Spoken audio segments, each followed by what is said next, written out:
ನಾವು ಹಿಂಗೆ ambulance phone ಮಾಡಿ ಅಂತ ಹೇಳಿದ್ರೆ ಸರ್ ನೀವೇ ನೋಡ್ಕೊಂಡ್ರಿ ಅಂತ ನಮ್ಗೆ ಹೇಳ್ತಿರೋದು. ಆ ರೆಸ್ಪಾನ್ಸ್ ಮಾಡಲಿಲ್ಲ.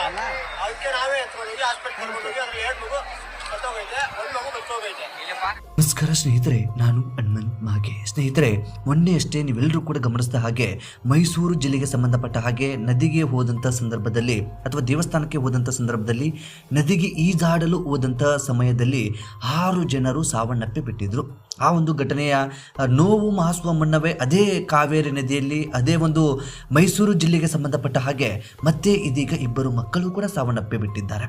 ಪ್ರವಾಸಕ್ಕೆ ಬಂದಂಥ ಮಕ್ಕಳು ಬೆಂಗಳೂರಿನಿಂದ ಟಿ ನರಸೀಪುರ ತಾಲೂಕಿನ ತಲಕಾಡಿನ ನಿಸರ್ಗಧಾಮದಲ್ಲಿ ಈಜಾಡೋದಕ್ಕೆ ಹೋಗಿರ್ತಾರೆ. ಆ ಒಂದು ಸಂದರ್ಭದಲ್ಲಿ 2 ಮಕ್ಕಳು ಸಾವನ್ನಪ್ಪಿ ಬಿಟ್ಟಿದ್ದಾರೆ. ಒಂದು ಮಗುವಿನ ಜೀವ ಇದೀಗ ಚಿಂತಾಜನಕವೂ ಕೂಡ ಹಾಗೆ ಬಿಟ್ಟಿದೆ. ಇದಕ್ಕೆಲ್ಲದಕ್ಕೂ ಕೂಡ ಅಲ್ಲಿನ ಆಡಳಿತ ವ್ಯವಸ್ಥೆ, ಒಂದು ಅಧಿಕಾರದ ವಿಫಲತೆ ಮತ್ತು ಬೇಜವಾಬ್ದಾರಿತನವೇ ಕಾರಣ ಅಂತ ಹೇಳಿದ್ರು ಕೂಡ ತಪ್ಪಾಗ್ಲಿಕ್ಕಿಲ್ಲ. ಈ ರೀತಿಯಾದಂಥ ಒಂದು ಜೀವ ಹಾನಿಗಳು ಆಗ್ತಾ ಇದ್ರು ಕೂಡ ನಮ್ಮ ರಾಜ್ಯದಲ್ಲಿ ಈ ಅಧಿಕಾರಿಗಳು, ಈ ನಾಲಾಯಕ ಶಾಸಕರುಗಳು, ಅಲ್ಲಿನ ಸಚಿವರುಗಳು ಅದೇನು ಕಿತ್ತಿ ದಬಾಗ್ತಾ ಇದ್ದಾರೋ ಗೊತ್ತಾಗ್ತಾ ಇಲ್ಲ. ಅನುದಾನವನ್ನ ಸರಿಯಾಗಿ ಉಪಯೋಗ ಮಾಡ್ತಾ ಇಲ್ಲ ಅನ್ನೋದು ಸ್ಪಷ್ಟವಾಗಿ ಗೊತ್ತಾಗಿ ಬಿಡುತ್ತೆ. ಒಂದು ಪ್ರವಾಸಿ ಸ್ಥಳಕ್ಕೆ ಜನಗಳು ಬರ್ತಾರೆ ಅನ್ನುವಂಥ ಒಂದು ಕಾಮನ್ ಸೆನ್ಸ್ ಇರುತ್ತೆ. ಅಲ್ಲಿ ಏನೇನೆಲ್ಲ ಜಾಗೃತಿಗಾಗಿ ಮೇಂಟೆನೆನ್ಸ್ಗಳನ್ನು ಮಾಡಬೇಕು ಅದ್ಯಾವುದನ್ನು ಕೂಡ ಮೇಂಟೆನೆನ್ಸ್ ಮಾಡೋದಿಲ್ಲ. ಜೀವಹಾನಿ ಆಗುವಂಥ ಸನ್ನಿವೇಶ ಅಥವಾ ಆ ಒಂದು ಪ್ರವಾಸಿ ತಾಣಗಳಲ್ಲಿ ಅದ್ಯಾಕೆ ಜಾಗರೂಕರಾಗಿ ಇರೋದಿಲ್ವೋ ಅದು ಕೂಡ ಗೊತ್ತಾಗ್ತಾ ಇಲ್ಲ. ಈ ಹೋದಂಥ ಪ್ರವಾಸಿಗರ ಬೇಜವಾಬ್ದಾರಿತನ ಈ ಅಲ್ಲಿನ ಅಧಿಕಾರಿಗಳು, ಅಲ್ಲಿನ ರಾಜಕಾರಣಿಗಳ ಒಂದು ಬೇಜವಾಬ್ದಾರಿತನ ಇದೀಗ ಎದ್ದು ಕಾಣ್ತಾ ಇದೆ. ಇಂಥದ್ದೊಂದು ಬೇಜವಾಬ್ದಾರಿತನಕ್ಕೆ ಇದೀಗ 2 ಮಕ್ಕಳು ಕೂಡ ಸಾವನ್ನಪ್ಪಿ ಬಿಟ್ಟಿದ್ದಾರೆ. ಅಲ್ಲಿನ ಘಟನೆಗೆ ಸಂಬಂಧಪಟ್ಟ ಹಾಗೆ ಏನೇನೆಲ್ಲ ಆಗಿತ್ತು ಎಂಬುದನ್ನು ಗಮನಿಸ್ತಾ ಹೋಗೋಣ. ಸ್ನೇಹಿತರೆ, ಈ ಒಂದು ವಿಡಿಯೋನ ಸಾಧ್ಯವಾದರೆ ಕೊನೆವರೆಗೂ ನೋಡಿ. ಅದರಲ್ಲೂ ಕೂಡ ಮಕ್ಕಳನ್ನ ಪ್ರವಾಸಕ್ಕೆ ಕಳಿಸ್ತಾ ಇರ್ತೀರಿ, ಅದರಲ್ಲೂ ಈ ನದಿಗಳಿಗೆ ಅಂತಲ್ಲಿ ಇಂತಲ್ಲಿ ಕಳಿಸ್ತಾ ಇರ್ತೀರಲ್ಲ, ಅವರೆಲ್ಲರೂ ಕೂಡ ನೋಡಲೇಬೇಕಾದಂಥ ವಿಡಿಯೋ. ಅದರಲ್ಲೂ ಕೂಡ ನೀವುಗಳು ಈ ಸಮ್ಮರ್ ಡೇಗಳಲ್ಲಿ ಆಯ್ಕೆ ಮಾಡಿಕೊಳ್ಳುವಂಥದ್ದು ಸಹಜವಾಗಿ ಈ ನೀರುಗಳು ಇರುವಂಥ ಸ್ಥಳವನ್ನು. ಈಗಾಗಲೇ ಬೇಸಿಗೆ ರಜೆ ಕೂಡ ಇದೆ, ಶಾಲಾ ಕಾಲೇಜುಗಳು ರಜೆಯಲ್ಲಿದ್ದಾವೆ. ಅದೇ ರೀತಿಯಾಗಿ ಪ್ರವಾಸಕ್ಕೆ ಹೋಗುವಂಥದ್ದು, ಟ್ರಿಪ್ಗಳನ್ನು ಮಾಡಬೇಕು ಅನ್ನುವಂಥ ಪ್ಲ್ಯಾನನ್ನು ಕುಟುಂಬದವರು ಹಾಯ್ಕೊಳ್ತೀವಿ. ಅಲ್ಲಿ ಆಯ್ಕೆ ಬರುವಂಥದ್ದು ಆರಂಭದಲ್ಲಿ ಇಂಥ ದಿನಗಳಲ್ಲಿ ಈ ನೀರು ಇರುವಂಥ ಸ್ಥಳಕ್ಕೆ ಹೋಗಿಬಿಡೋಣ, ಅಲ್ಲಿ ಒಂದಿಷ್ಟು ಎಂಜಾಯ್ ಮಾಡಬಹುದು, ಬೇಸಿಗೆ ಇದೆ, ಒಂದಿಷ್ಟು ಕೂಲ್ ಆಗಿರ್ಬೋದು ಅನ್ನುವ ಹಾಗೆ ಪ್ಲ್ಯಾನ್ಗಳನ್ನು ಮಾಡ್ಕೊಂಡು ಬಿಡ್ತೀರಿ. ಆದರೆ ದುರಂತವೇ ನಡೆದು ಹೋಗಿ ಬಿಡುವಂಥ ಸಾಧ್ಯತೆ ಇರುತ್ತೆ. ಹಾಗಾಗಿ ಎಲ್ಲರೂ ಕೂಡ ಗಮನಿಸಲೇಬೇಕಾದಂಥ ವಿಡಿಯೋ ಇದು. ಸ್ನೇಹಿತರೆ, ನೀವೇನಾದರೂ ನಮ್ಮ ಚಾನಲ್ನ ಸಬ್ಸ್ಕ್ರೈಬ್ ಮಾಡಿಕೊಳ್ಳದೆ ವಿಡಿಯೋವನ್ನು ಗಮನಿಸ್ತಾ ಇದ್ರೆ ಈ ಕೂಡಲೇ ಸಬ್ಸ್ಕ್ರೈಬ್ ಮಾಡಿ ಹಾಗೂ ಬೆಲ್ ಐಕನ್ ಕೂಡ ಕ್ಲಿಕ್ ಮಾಡಿಕೊಳ್ಳಿ. ಸ್ನೇಹಿತರೆ, ನೇರವಾಗಿ ವಿಷಯಕ್ಕೆ ಬಂದು ಬಿಡೋಣ. ಮೈಸೂರು ಜಿಲ್ಲೆಯ ಟಿ ನರಸೀಪುರ ತಾಲೂಕಿನ ತಲಕಾಡಿನ ನಿಸರ್ಗಧಾಮದಲ್ಲಿ ಈಜಲು ಹೋಗುತ್ತಿದ್ದ 2 ಶಾಲಾ ಬಾಲಕಿಯರು ಕಾವೇರಿ ನದಿಯಲ್ಲಿ ಮುಳುಗಿ ಸಾವನ್ನಪ್ಪಿ ಬಿಟ್ಟಿದ್ದಾರೆ. ಈ ಪ್ರದೇಶದ ನದಿ ದಂಡೆಯಲ್ಲಿ ಸುರಕ್ಷತೆಯ ಬಗ್ಗೆ ಹೊಸ ಕಳವಳವೂ ಕೂಡ ಇದೀಗ ವ್ಯಕ್ತವಾಗ್ತಾ ಇದೆ. ಮೃತರನ್ನ ಬೆಂಗಳೂರಿನ ಚಾರ್ವಿ ಮತ್ತು ರಮ್ಯಾ ಎಂದು ಗುರುತಿಸಲಾಗಿದೆ. ಚಾರ್ವಿಗೆ 15 ವರ್ಷ, ಈ ಒಂದು ರಮ್ಯಾಗೆ 16 ವರ್ಷ. ಬದುಕಿ ಬಾಳಬೇಕಾದಂಥ ಮಕ್ಕಳು ಅದೇನು ಭವಿಷ್ಯಗಳನ್ನು ಕಟ್ಕೊಂಡು ಕೂತಿದ್ರು ಗೊತ್ತಿಲ್ಲ. ಬಹುತೇಕ ಈ ಸಾವು ಇಡೀ ಕರ್ನಾಟಕವನ್ನೇ ತುಂಬಾ ಬೇಜಾರನ್ನ ನೀಡುವಂತ ಸಂಗತಿ ಇದು. ಮತ್ತೊಬ್ಬ ವಿದ್ಯಾರ್ಥಿನಿ ಸುಚಿತ್ರ ಅನ್ನುವಂತ ಇದೀಗ ಆಕೆಯ ಸ್ಥಿತಿಯೂ ಕೂಡ ತುಂಬಾ ಗಂಭೀರವಾಗಿದೆ. ಚಿಕಿತ್ಸೆಗಾಗಿ ಹತ್ತಿರದ ಆಸ್ಪತ್ರೆಗೂ ಕೂಡ ದಾಖಲಿಸಲಾಗಿದೆ. ಅಧಿಕಾರಿಗಳ ಪ್ರಕಾರ ಬೆಂಗಳೂರು ಮೂಲದ ಶಾಲೆಯ 72 ವಿದ್ಯಾರ್ಥಿಗಳು ಅಥವಾ 72 ವಿದ್ಯಾರ್ಥಿಗಳ ಗುಂಪೊಂದು ಈ ಒಂದು ತಲಕಾಡಿಗೆ ಆಗಮಿಸಿರುತ್ತೆ. ಭೇಟಿಯ ಸಮಯದಲ್ಲಿ ಕೆಲವು ವಿದ್ಯಾರ್ಥಿಗಳು ಈಜಲು ನದಿಗೆ ಇಳಿತಾರೆ. ಅದಾದ ಬಳಿಕ ಈ ಒಂದು ದುರಂತವೇ ನಡೆದು ಹೋಗಿಬಿಡುತ್ತೆ. ಅಲ್ಲಿನ ಸ್ಥಳೀಯರು ಮತ್ತು ಅಲ್ಲಿ ಪಕ್ಕದಲ್ಲಿ ಗಮನಿಸ್ತಾ ಇದ್ದಂಥವರು ಎಲ್ಲರೂ ಕೂಡ ಪ್ರಯತ್ನವನ್ನ ಪಡ್ತಾರೆ, ಹೇಗಾದ್ರೂ ಮಾಡಿ ಮಕ್ಕಳನ್ನ ಕಾಪಾಡಬೇಕು ಅನ್ನೋ ಹಾಗೆ. ಈಜು ಬಂದಂಥವ್ರು ಓಡಾಟ ಅಥವಾ ಈಜು ಬಂದಂಥವರು ಮಕ್ಕಳನ್ನ ಕಾಪಾಡೋದಕ್ಕೆ ಮುಂದಾಗಿ ಬಿಡ್ತಾರೆ. ಆದ್ರೆ 2 ಮಕ್ಕಳು ಸಾವನ್ನಪ್ಪಿ ಬಿಡ್ತಾರೆ. ಒಂದು ಮಗುವಿನ ಜೀವ ಇದೀಗ ಚಿಂತಾಜನಕವೂ ಕೂಡ ಆಗಿದೆ. ಈ ಘಟನೆಯು ಈ ಪ್ರದೇಶದಲ್ಲಿ ಆತಂಕಕಾರಿ ಸೃಷ್ಟಿ ಮಾಡಿದೆ. ಅದೇ ರೀತಿಯಾಗಿ ಇತ್ತೀಚಿನ ದಿನದಲ್ಲಿ ಮೈಸೂರು ಜಿಲ್ಲೆಗೆ ಸಂಬಂಧಪಟ್ಟ ಹಾಗೆ 3 ದಿನದಲ್ಲಿ 10 ಜನರ ಸಾವು ಹಾಗೆ ಬಿಟ್ಟಿದೆ. ನೋಡಿ, ಎಚ್ಚೆತ್ತುಕೊಳ್ಳುವಂತ ಒಂದು ಮನಸ್ಥಿತಿಯು ಅಲ್ಲಿ ಅಧಿಕಾರಿಗಳಿಗಿಲ್ಲ. ಇಂತಹ ಜನಗಳು ನೀರು ಇಳಿಯುವಂತ ಸ್ಥಳಗಳಲ್ಲಿ ಅದ್ಯಾಕೆ ಜಾಗೃತಿಗಳನ್ನ ಅಲ್ಲಿನ ಅಧಿಕಾರಿಗಳು, ಅಲ್ಲಿನ ಜನಪ್ರತಿನಿಧಿಗಳು ಅದ್ಯಾಕೆ ಮಾಡ್ತಾ ಇಲ್ವೋ ಗೊತ್ತಿಲ್ಲ. ಒಟ್ಟಾರೆಯಾಗಿ 3 ದಿನದಲ್ಲಿ 10 ಜನಗಳು ಸಾವನ್ನಪ್ಪಿ ಬಿಟ್ಟಿದ್ದಾರೆ. ಪ್ರತ್ಯೇಕವಾದಂತಹ ಘಟನೆಗಳು ಬೇರೆ ಬೇರೆ ಕಡೆ ಆಗಿರುವಂತದ್ದು, ಆದ್ರೆ ಮೈಸೂರು ಜಿಲ್ಲೆಗೆ ಸಂಬಂಧಪಟ್ಟ ಹಾಗೆ ನಡೆದು ಹೋಗಿರುವಂತಹ ಘಟನೆಗಳು.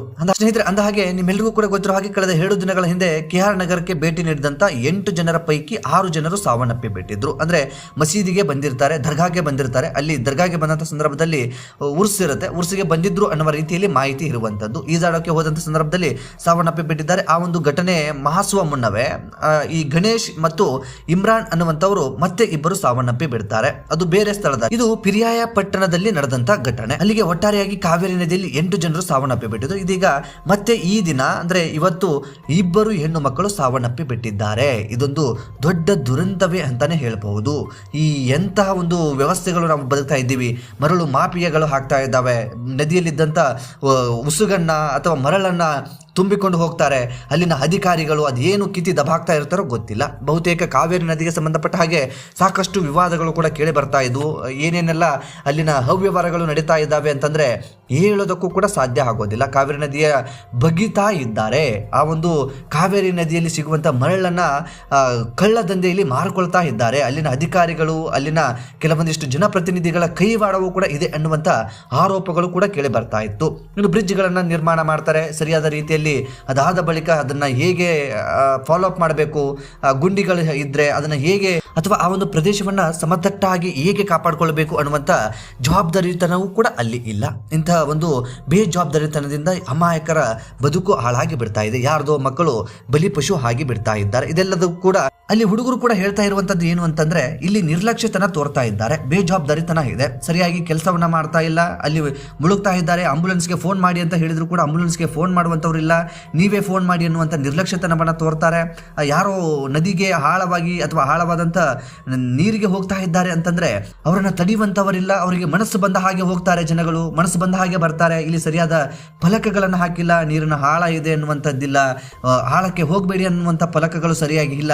ಇಂಥದ್ದೊಂದು ಬೇಜವಾಬ್ದಾರಿತನ, ಇಂಥದ್ದೊಂದು ಕೆಟ್ಟ ಆಡಳಿತ ಇಲ್ಲಿ ಇದೆ ಅನ್ನುವಂಥದ್ದನ್ನ ಅಲ್ಲಿ ಬಂದಂತಹ ಜನಗಳು ಹೇಳ್ತಾ ಇರುವಂಥದ್ದು. ಈ ಮಕ್ಕಳು ಸಾವಾದಂಥ ಸಂದರ್ಭವನ್ನು ಗಮನಿಸಿದ್ದಾರಲ್ಲ, ಅವರೆಲ್ಲರೂ ಕೂಡ ಈ ರೀತಿಯಾದಂಥ ಆರೋಪಗಳನ್ನು ಕೂಡ ಮಾಡ್ತಾ ಇದ್ದಾರೆ. ಅದಕ್ಕೆ ಸಂಬಂಧಪಟ್ಟ ಹಾಗೆ ಅಧಿಕಾರಿಗಳು ಅದೇನು ಪ್ರತಿಕ್ರಿಯೆ ಕೊಡ್ತಾರೋ ಗೊತ್ತಿಲ್ಲ. ಪ್ರತಿಕ್ರಿಯೆಗಳನ್ನು ಕೊಟ್ಟರೆ ಏನಾಯ್ತು, ಬಿಟ್ರೆ ಏನಾಯ್ತು, ವ್ಯವಸ್ಥೆಗಳು ಸರಿಯಾಗಿರಬೇಕಾಗುತ್ತೆ. ವ್ಯವಸ್ಥೆಗಳನ್ನ ಸರಿಯಾಗಿ ಇಟ್ಟಿಲ್ಲ ಅಂತಂದ್ರೆ ಯಾರ್ದೋ ಮಕ್ಕಳು ಬಲಿ ಹಾಗೆ ಬಿಡ್ತಾರೆ. ಇಂಥ ಬಲಿಗೆ ಇನ್ಯಾರು ಕಾರಣ ಅನ್ನುವಂಥ ಪ್ರಶ್ನೆ ಕಾಡುತ್ತೆ.